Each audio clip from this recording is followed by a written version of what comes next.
एक बार एक महात्मा के पास एक युवक गया।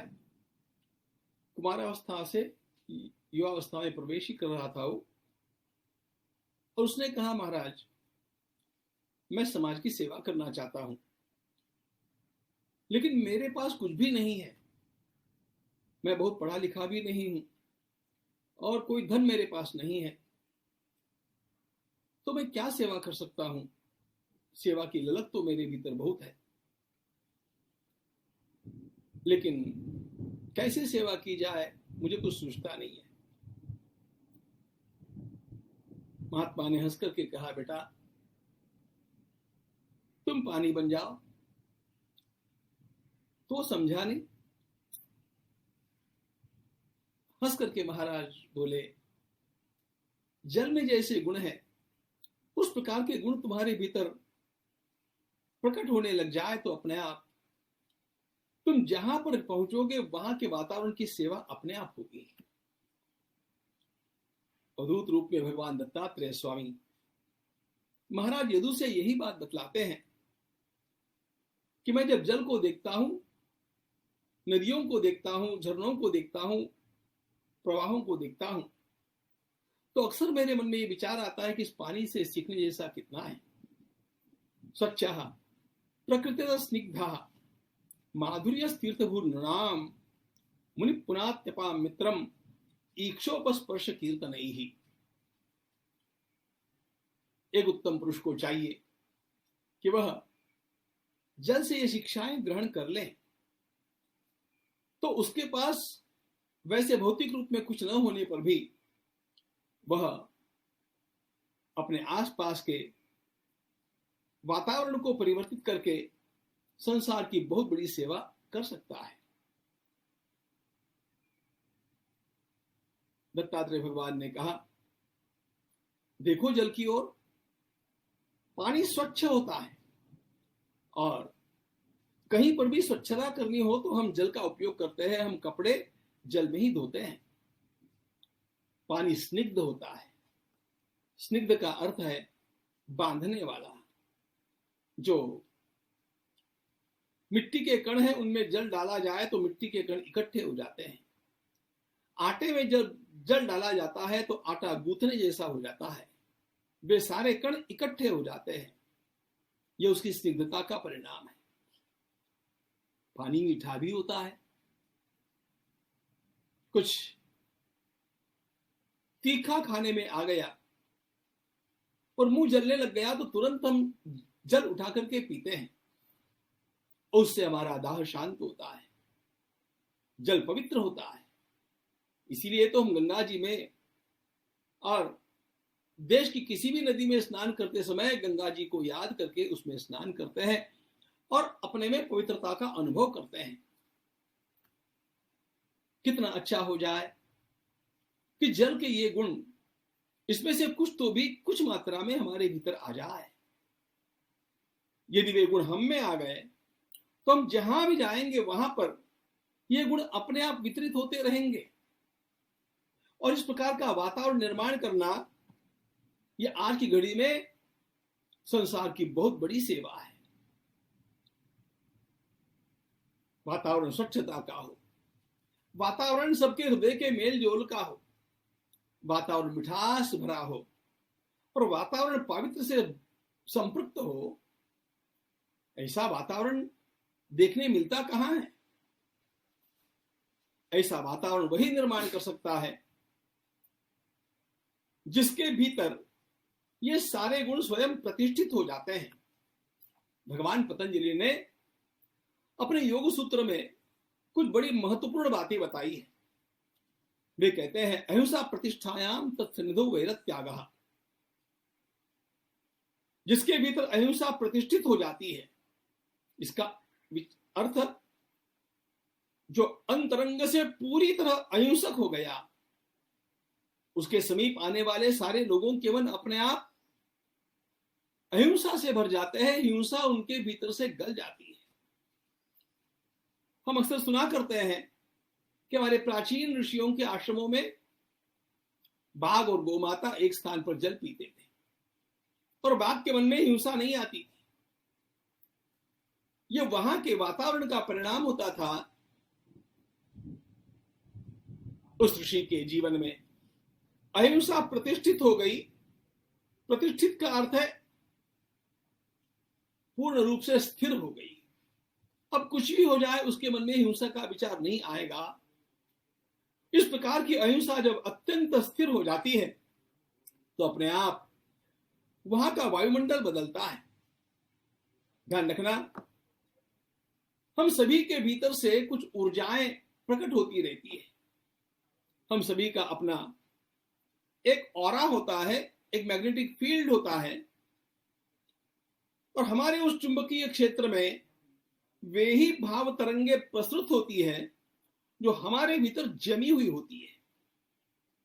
और इसीलिए यदि हमारे भीतर स्वच्छता, स्नेह, माधुर्य, पवित्रता ये हम भरते रहेंगे तो अपने आप जहां पर जाएंगे वहां पर उस प्रकार का वातावरण अपने आप निर्मित होता जाएगा। उसके लिए कुछ करना नहीं पड़ेगा। इतिहास को जब हम देखते हैं, भगवान श्री राम का जीवन, भगवान श्री कृष्ण का जीवन, भगवान बुद्ध का जीवन, ठाकुर रामकृष्ण परमहंस का जीवन, ये सारे जीवन ऐसे हैं। और ऐसे कितने ही जीवन हम लोगों को अपनी परंपरा में मिलते हैं जिनके अस्तित्व मात्र से लोगों के भाव बदल जाते थे अपने आप।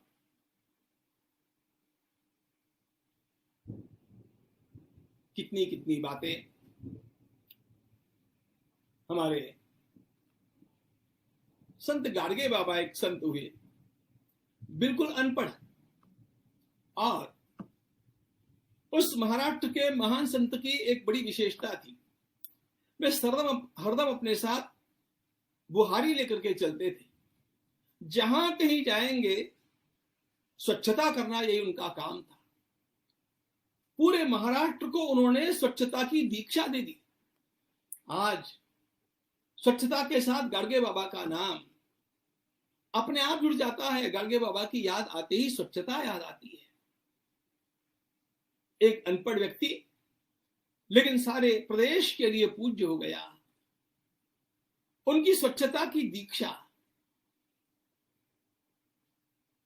मैं जहां भी जाऊं, मैं स्वयं ऐसा स्वच्छ रहूं और जहां भी जाऊं ऐसे स्वच्छता निर्मित करता जाऊं। गाडगे बाबा अपने गांव में आने वाले हैं ऐसा पता लगने पर लोग स्वयं चला करके अपने गांव को स्वच्छ साफ कर दिया करते थे। उनकी सहज प्रेरणा से ये काम होता था। मनुष्य का जीवन कितना प्रेम भरा होना चाहिए, इसको जब मैं याद करता हूं।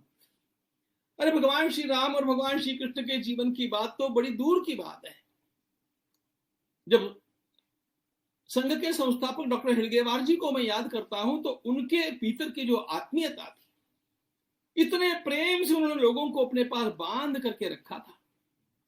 दिखता है आपको कोई ऐसा कि जिसकी केवल इच्छा के खातिर अत्यंत अच्छे पढ़े लिखे युवक अपने सारे सुखों भोगों का त्याग करके, उत्सर्ग करके राष्ट्र की सेवा के लिए आजीवन तिल तिल गल करके और अपने जीवनों को समाप्त कर दिए बिना किसी चाह के।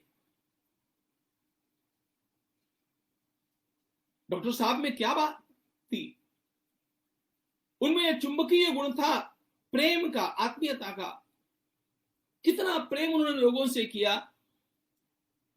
उनके पास कोई धन नहीं था लेकिन प्रेम में किसी प्रकार की कमी नहीं थी। मुझे तो कुछ प्रसंग याद आकर के आंखों में आंसू आ जाते। एक सज्जन व्यक्ति के मिलने आने पर और घर में चूल्हा जलाने के लिए लकड़ी न होने के कारण चाय बनानी थी तो डॉक्टर ने अपने घर का पीढ़ा ही तोड़ दिया। एक एक स्वयंसेवक के अंतःकरण में, एक एक प्रचारक के अंतःकरण में उनकी जो प्रतिमा स्थापित हुई वो उनके प्रेम के कारण हुई। ये दिखावटी प्रेम नहीं था। उसका परिणाम ये हो गया कि आज उनके चले जाने के इतने दशकों के पश्चात भी कोटि कोटि स्वयंसेवक उनको याद करके काम करते हैं और हजारों प्रचारक अपने जीवन का उत्सर्ग करके उनके उस ध्येय के लिए अपने जीवन को गलाते हैं।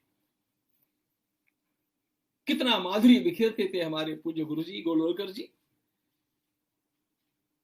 माधुर्य, हम जहां भी जाए हंस खेल करके अपने सारे वायुमंडल को प्रसन्न बना दे। गुरु जी की प्रसन्नता तो देखते ही बनती थी। मुझे अपने जीवन में उनके सहवास और वार्तालाप का कुछ सौभाग्य मिला। अन्य समय की बातों को छोड़ दो, लेकिन उनके निधन के 7 दिन पूर्व जब हम उनसे मिलने के लिए गए थे, उस समय भी कैंसर की इतनी वेदना में भी वे इतने उन्मुक्त हास्य बिखेर रहे थे। हमसे भी उन्होंने कितना मजाक किया। सारा वायुमंडल, हम तो कैंसर के पेशेंट को मिलने के लिए जाने की गंभीरता लेकर के गए थे, और जब वहां से निकले तो मुस्कुराते हुए प्रसन्न होकर के निकले। ये प्रसन्नता उनका स्थायी भाव बन गया। ब्रह्मभूत प्रसन्नात्मा, इतनी प्रसन्नता उनमें थी। हमारा अंतरंग इतना पवित्र रहे कि हमारी याद करने वाले के भीतर पवित्रता की लहरें उठे। ठाकुर रामकृष्ण देव को जिसने जिसने याद किया, उसके भीतर से विकार अपने आप उपशमित होते गए। ये आपको कहीं भी देखने मिलेगा। मेरे एक परिचित साधक हैं जो कहते हैं कि मेरे मन में जब कभी किसी प्रकार का कुभाव आता है और मैं ठाकुर के फोटो के सामने बैठ जाता हूं, मेरे भीतर से सारे वे भाव नष्ट हो जाते हैं।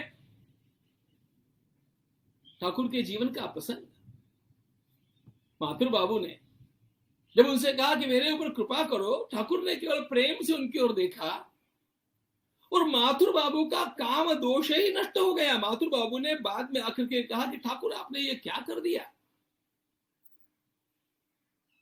अंतरंग में कूट कूट करके पवित्रता भरी हुई हो तब ये सब हो सकता है। और ये सब करने के लिए हमें किसी प्रकार से संपन्न होने की आवश्यकता नहीं होती है। चाहे शारीरिक बल मेरे पास नहीं होगा, बौद्धिक बल मेरे पास नहीं होगा, आर्थिक बल मेरे पास नहीं होगा, लेकिन इस प्रकार का चरित्र का, शील का बल मैं अर्जित कर सकता हूं ना।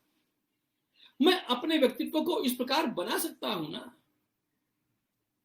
मुझे तो कभी कभी हमारे पूज्य पिताजी के पास बैठने के लिए आने वाले लोगों से झल्ला करके बात करनी पड़ती थी कि इतना समय आप क्यों खाते हैं, आपने कुछ पूछा भी नहीं, इतना देर तक आप बैठे रहे। कितने ही लोगों ने मुझे कहा